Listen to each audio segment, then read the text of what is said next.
बताइए कि वहाँ जब चुनाव हुआ कोई कोर्ट में नहीं गया तो हो गया, यहाँ भी तो पंचायत का चुनाव हुआ ना। अरे भाई बात समझिए, अगर बात पहले समझ लीजिए।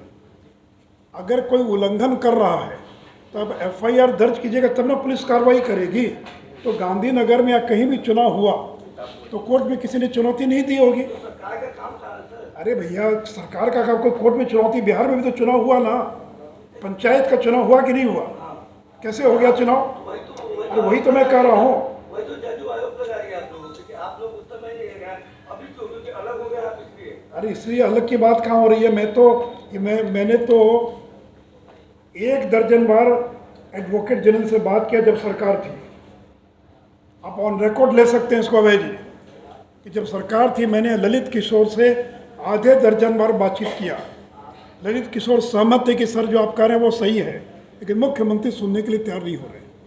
मैंने दीपक कुमार से बात किया जो राज्य निर्वाचन अधिकारी हैं, बोले सर क्या करें हम लोग, मुख्यमंत्री किसी का सुनते ही नहीं है।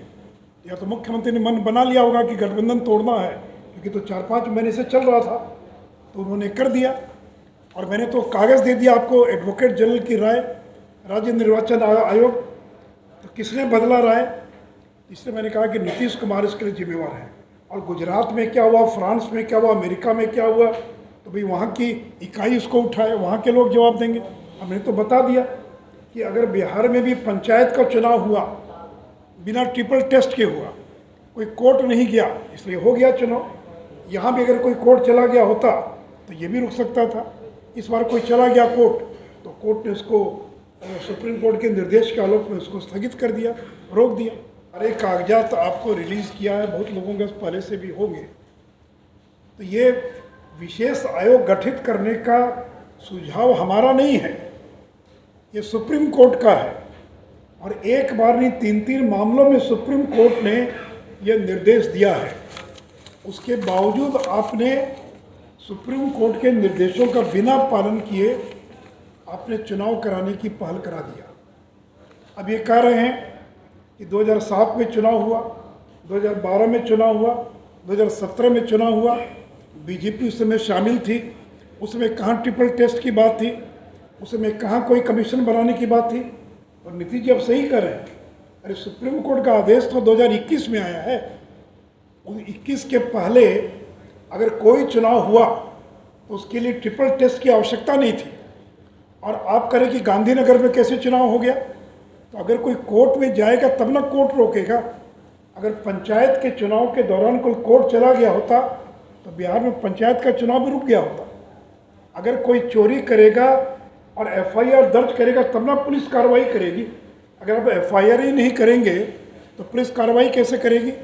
तो अगर सुप्रीम कोर्ट के निर्देश का उल्लंघन हो रहा है और कोई कोर्ट में चुनौती नहीं दे रहा है तो कोर्ट कैसे हस्तक्षेप करेगा? तो बिहार में पंचायत का चुनाव भी हो गया बिना ट्रिपल टेस्ट के, लेकिन किसी ने उसको चुनौती नहीं दी, इसलिए वो सुप्रीम कोर्ट के निर्देशों के उल्लंघन के बावजूद वो चुनाव हो गया। लेकिन इस बार कोई कोर्ट चला गया और कहा कि कोर्ट आपका ये आदेश है, आप ट्रिपल टेस्ट का इन्होंने पालन नहीं किया है। और मैंने कहा कि यह केवल सुप्रीम कोर्ट का निर्देश नहीं, ललित किशोर ने 2-2 बार ओपिनियन दिया और तीसरी बार मुख्यमंत्री के दबाव में अपना ओपिनियन उनको बदलना पड़ा। राज्य निर्वाचन आयोग मई महीने तक पत्र लिखता रहा, उसका जवाब तक नहीं दिया राज्य सरकार ने, और जिसके कारण हाईकोर्ट ने फटकार लगाई है राज्य निर्वाचन आयोग को कि आप स्वतंत्र इकाई हैं, आप राज्य सरकार के मातहत नहीं हैं, आपको अलग से लीगल ओपिनियन लेना चाहिए था। और इसलिए मित्रों, मध्य प्रदेश में भी, महाराष्ट्र में भी इन्हीं कारणों से लोकल बॉडीज़ के इलेक्शन को रोक दिया गया था। और जब वहाँ की सरकारों ने कमीशन बनाकर ट्रिपल टेस्ट के निर्णय को पालन कराया, तब वहाँ जाकर नगर निकाय का चुनाव हो पाया। नीतीश कुमार ने सरकारी खजाने का करोड़ों रुपया खर्च कर दिया दिल्ली से वकील बुलाकर बहस करवाने में, लेकिन इतना विरोधाभासी उनके बयान थे। एडवोकेट जनरल कैसे कराना, ये आपका सरदर्द है भाई। मैं तो ये कह रहा हूँ, हम ये थोड़ी करें कि बिना आरक्षण दिए चुनाव कराइए। आरक्षण अति पिछड़ों को आरक्षण देकर तत्काल चुनाव कराइए, उसके लिए जहाँ से परमिशन लेना पड़े, जो लेना पड़े, क्योंकि आपकी गलती के कारण वो वंचित हो गए हैं। तो इसलिए आरक्षण देकर चुनाव कराओ ये कहा हम लोगों ने, ये नहीं कहा कि बिना आरक्षण दिए चुनाव कराओ। तो ये आपका सरदर्द, आप सरकार में हैं, आपकी गलती से हाईकोर्ट में आप हार गए, मुकदमा हार गए जो है। इसलिए जो करना हो कीजिए, लेकिन जल्द से जल्द आरक्षण देकर चुनाव कराइए।